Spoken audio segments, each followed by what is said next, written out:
Hindistanın bir vaxtlar Afrikanın bir hissəsi olduğunu desəm təəccüblənərsinizmi? Təxminən 100 milyon il əvvəl Hindistan indiki mövqeyində deyildi. O, Afrikanın da daxil olduğu Gondwana super qitəsinin tərkibində idi.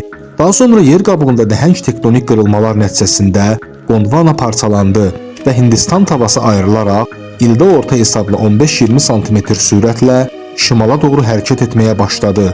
Təxminən 50 milyon il əvvəl isə Avrasiya tavası ilə toqquşdu. Bu toqquşmanın nəticəsində bugün dünyanın ən hündür dağ sistemi olan Himalay dağları formalaşdı. Bu qədim əlaqəni sübut edən maraqlı faktlar var. Həm Hindistanda, həm də Afrikada eyni bitki və heyvan növlərinə aid fosillər aşkar edilib. Bundan əlavə hər iki ərazidə oxşar yaşa və tərkibə malik olan suxurlar, geoloji quruluş və qədim dağ sistemləri alimlər üçün mühüm dəlillər hesab olunur.